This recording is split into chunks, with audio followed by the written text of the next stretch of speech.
الحمد لله رب العالمين والصلاة والسلام على سيد الأنبياء والمرسلين أما بعد فأعوذ بالله من الشيطان الرجيم بسم الله الرحمن الرحیم۔ الفرقان پروگرام کے سلسلے میں عقائد کا بیان چل رہا تھا اور عقائد کے مختلف ہم نے عقائد کے سلسلے میں مختلف ٹاپکس لیے تھے، جن میں اب ہم جس موضوع پہ کلام کر رہے ہیں وہ رسالت اور نبوت ہے، اور اس میں خصوصی طور پہ نبی کریم صلی اللہ علیہ وسلم کی حیات طیبہ، آپ کی ذات، آپ کی صفات مبارکہ سے متعلقہ جو بنیادی عقائد جو ایک مسلمان کو ذہن میں رکھنا بہتر ہے، مناسب ہے اور ضروری بھی ہے، وہ آپ کی خدمت میں عرض کر رہے تھے۔ ابھی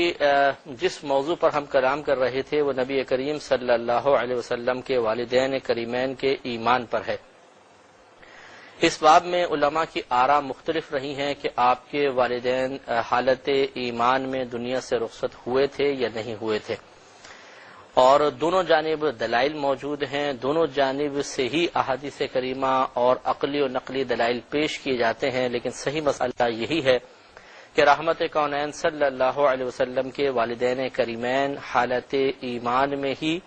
اور عقیدہ توحید پر قائم رہتے ہوئے ہی دنیا سے رخصت ہوئے ہیں، اور اسی پر ہم آپ کی خدمت میں دلائل عرض کر رہے ہیں۔ بلکہ ابھی تک جتنی باتیں بیان ہو گئی، اس سے جو ہمارے ریگولر سننے والے ہیں وہ بخوبی جان چکے ہوں گے کہ صرف والدین کریمین ہی نہیں بلکہ حضرت آدم علیہ الصلاۃ والسلام سے لے کر نبی کریم صلی اللہ علیہ وسلم کے والدین تک جتنے رحمت کونین صلی اللہ علیہ وسلم کے آباء و اجداد گزرے، مرد عورتیں وہ سب کے سب مسلمان رہے، اپنے زمانے میں سب سے بہتر رہے، اور اس پہ ہم نے آپ کی خدمت میں دلائل عرض کیے ہیں۔ 6 دلیلیں تقریباً ہم نے عرض کی تھیں، آج 7ویں دلیل اور ملاحظہ فرمائیں۔ اور یہ دلیل دیکھیں، یہ علماء ہی نہیں اپنے رسائل میں، اپنی کتابوں میں دلائل ذکر کیے ہیں، جو میں آپ کی خدمت میں تھوڑا سا عام فہم انداز میں عرض کرنے کی کوشش کر رہا ہوں۔ تو بعض دلائل تو صراحتاً اس پر دال ہیں یا دلالت کر رہے ہیں، رہنمائی کر رہے ہیں،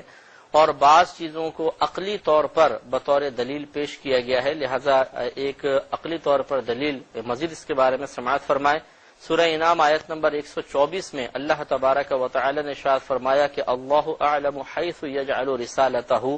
اللہ تبارک و تعالی خوب جانتا ہے کہ وہ اپنی پیغمبری کو کہاں رکھتا ہے۔ اپنی پیغمبری کو کہاں رکھنے سے مراد اللہ تعالیٰ اس خاندان کو، اس برادری کو، اس قبیلے کو، ان شخصیات کو جس کے درمیان اللہ تعالیٰ نے کسی پیغمبر کو پیدا کرنا ہوتا ہے، اللہ تعالیٰ خوب جانتا ہے کہ وہ کہاں اپنی پیغمبری، اپنی رسالت کو، اپنے رسولوں کو رکھے۔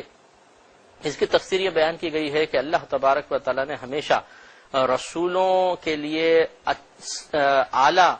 خاندان کا انتخاب فرمایا، یعنی ہر رسول اعلی خاندان میں پیدا ہوتا رہا، کوئی کمتر، حقیر اور ذلیل خاندان میں پیدا نہیں ہوا۔ اس سے معلوم ہوا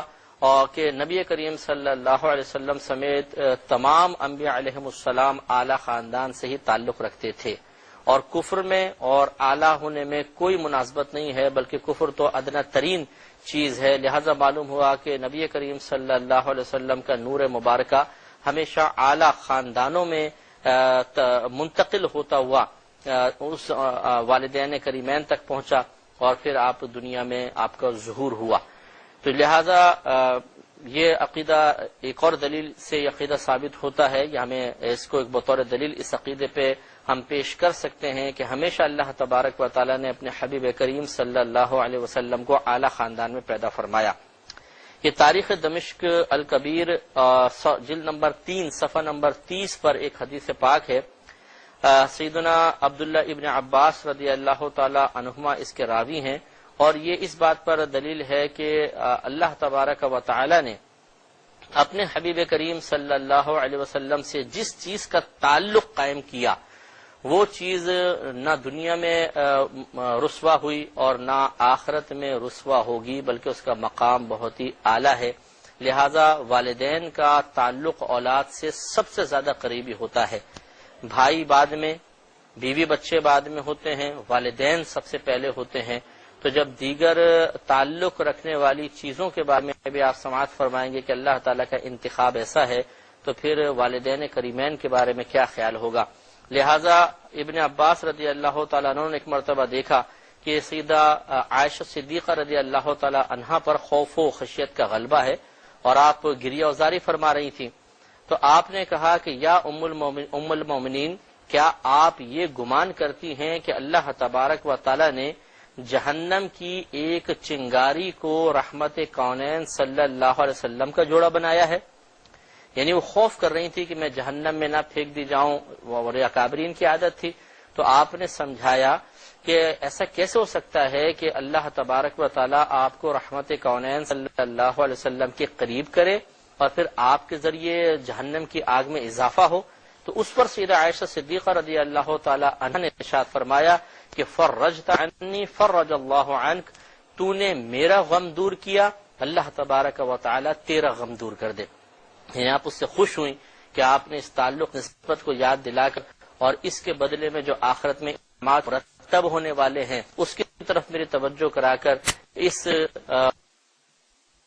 کو تھوڑا سا کم کیا، کیونکہ بزرگان دین پر خوف و خشیت کا غلبہ ان کے لیے بہت ہی بڑی آزمائش اور انتہائی یعنی ذہنی ایک تکلیف اور اذیت کا سبب بنتا تھا، اس اعتبار سے کہ جتنا خوف زیادہ اتنا گرفت کا خوف زیادہ، اور جب گرفت کا خوف ہوتا تھا تو ان کا خون خشک ہو جاتا تھا، ان کو مطلب دنیا میں کسی چیز میں مزہ نہیں آتا تھا اور بہت ہی سخت وہ آزمائش میں مبتلا ہوتے تھے۔ بلا تمثیل سمجھانے کے لیے میں عرض کر دیتا ہوں کہ جیسے ایک شخص کو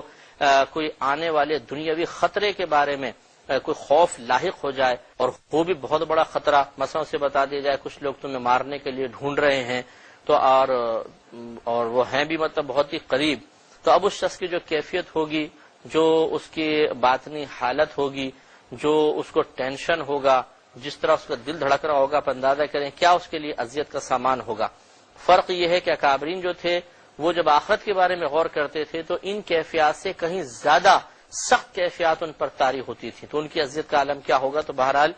حضرت ابن عباس رضی اللہ تعالی عنہ نے بڑے پیارے انداز میں آپ کی توجہ مزید اس طرف کروائی کہ یہ کیسے ہو سکتا ہے کہ آپ نبی کریم صلی اللہ علیہ وسلم کی زوجیت میں ہوں اور پھر اللہ تعالیٰ آپ کو جہنم کی چنگاری بنا دے، ایسا نہیں ہو سکتا۔ تو سیدہ عائشہ صدیقہ رضی اللہ تعالی عنہا کا بھی گویا کہ یہی پھر نظریہ اور عقیدہ تھا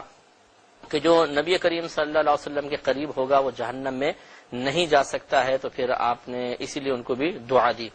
اسی طرح تاریخ دمشق کبیر میں ہی صفحہ نمبر 110 پر ایک روایت موجود ہے، نبی کریم صلی اللہ علیہ وسلم ارشاد فرماتے ہیں کہ ان اللہ ابا لی ان اتزوج او ازوج الا اہل الجنہ۔ اسے ابن عساکر نے بھی لکھا ہے،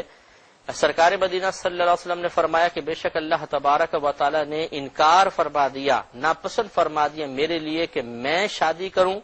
یا میری شادی کروائی جائے مگر اہل جنت سے، یعنی اہل جنت کے علاوہ اللہ تبارک و تعالی میری زوجیت میں کسی کو بھی نہیں لائے گا۔ اس سے معلوم ہوا کہ اللہ تعالی نے نبی کریم صلی اللہ علیہ وسلم کی زوجیت کے لیے ایک تو اہل جنت خواتین کا انتخاب کیا، اور اہل جنت یقینی سی بات ہے کہ نیک پرہیزگار متقی ہوں گے، دوسرا کافر لوگ جنت میں کبھی نہیں جا سکتے، تو اللہ تبارک و تعالی نے اپنے نبی کریم صلی اللہ علیہ وسلم کے لیے اس بات کو پسند ہی نہیں فرمایا کہ کوئی کافرہ عورت آپ کے نکاح میں تشریف لائے۔